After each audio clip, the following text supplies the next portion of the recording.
My name is Carl Leslie Murphy. I'm a graffiti artist slash illustrator, mural painter, a creative. When I started drawing, it was because of graffiti. So just the freedom of expression of going and painting your name anywhere. So that was the graffiti I used to do. So I have had some law instances, some chases, close calls, putting me more like in line with going the legal route about things. I'm a family man now, so I have a child. I don't have time to answer to why I have to spend money on a fine or rather than pay for nappies or, you know, that's maybe counterproductive to trying to be an inspiration to my child. Not that me personally has anything against graffiti, like I still admire it a lot. I never worked with the city, I was working against the city in a sense, like through this organization also. AfriWorld, the same organization that put me into Comic-Con, or they basically had a collaboration with the city of Cape Town for an emerging artist program. And I went to the meetup, went through a couple of workshops, and then they told us we'd be having a booth at Comic-Con where we'd sell our art. Last year I was here with another friend who had a stall, his shop store was here.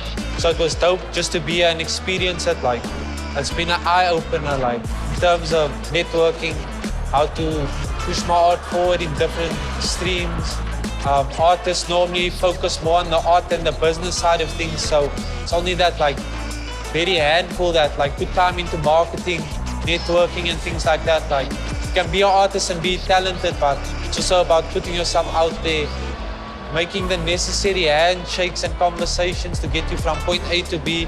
So like that's something I've been learning, especially at Comic-Con and these workshops through the city of Cape Town. People they're very like interactive, they want to support your art, they want to be involved, hear your story.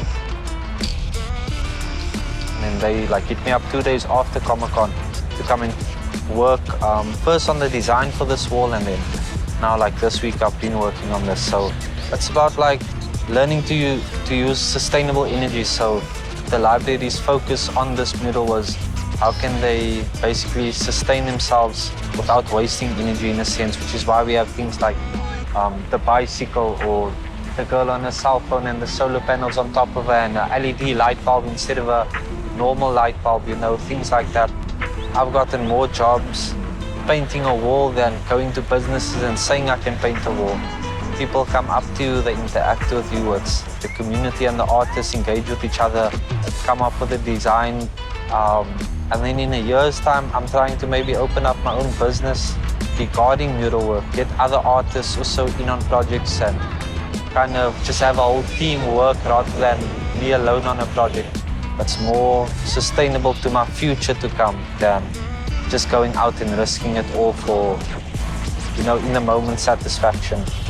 The city's paying me to do what once I did for free that they used to clean up anyway. So it's very ironic that I'm in this boat. It's cool, yeah. So for me, it's nice, it's inspiring that I get to do something still that I like to do, but just in a different narrative now.